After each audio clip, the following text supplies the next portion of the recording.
నమస్తే. బెంగుళూరు నగరంలోని బన్నేరుఘట్ట వెళ్ళే మెయిన్ రోడ్లో మీనాక్షి మాల్కి అతి సమీపంలో హులిమాపు పోలీస్ స్టేషన్ వెనక భాగంలో ఉన్నటువంటి శ్రీ రామలింగేశ్వర గుహాంతర దేవాలయానికి వెళుతున్నాం. సుమారు 7.5 లక్షల సంవత్సరాల నుంచి 12 లక్షల సంవత్సరాల క్రితం ప్రకృతి సిద్ధంగా తయారైనవి ఈ గుహలు. సుమారు 9 లక్షల సంవత్సరాల క్రితం ఏర్పడినటువంటి ఈ గుహ బెంగుళూరు మహానగరంలో ఇమిడిపోయి జనారణ్యంలో కలిసిపోయి ఉంటుంది.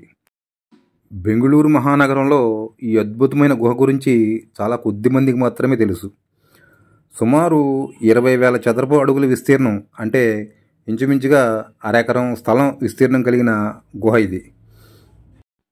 అంటే మనం గుహ లోపలికి వెళితే అరెకరం విస్తీర్ణం కలిగిన ఏకైక బండ మన శిరస్సు పైన ఉంటుందన్నమాట.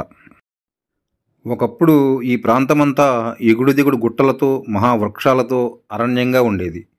మానవ మాత్రులు సంచరించేవారు కాదు.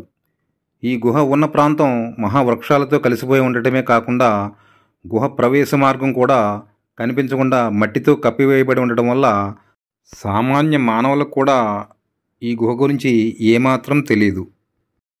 ఋషులు, యోగులు, సాధువులు లాంటి మహాత్ములకే ఈ గుహ గురించి తెలుసు. కొన్ని గుహల్లో మాత్రమే కొన్ని అతీతమైన శక్తి తరంగాలు ఉంటాయి. అటువంటి గుహల్లో తపస్సు చేసుకుని సిద్ధి పొందడం ఆ మహాత్ములకే తెలుసు. అందుకే వారు ఇటువంటి గుహల్ని ఎన్నుకుంటారు. ఈ గుహ నుంచి 2 సొరంగ మార్గాలు ఉన్నాయి. ఒక సొరంగ మార్గం మైసూరుకి దగ్గరలో ఉన్న చాముండి కొండ వరకు ఉంటే, మరొక సొరంగ మార్గం ఏకంగా కాశీ పట్టణానికి చేరుస్తుంది. బహుశా సిద్ధపురుషులు ఈ సొరంగ మార్గంలో ప్రవేశించే వారి తపోబల శక్తితో కాశీ విశ్వనాథుణ్ణి, చాముండీ దేవిని క్షణాల్లో దర్శించుకునే అవకాశం కలిగి ఉండవచ్చు. ఇటీవలే, అంటే 20వ శతాబ్దంలో శ్రీ రామానంద స్వామి అనే మహాత్ముడు ఈ గుహలో తపస్సు చేశారు.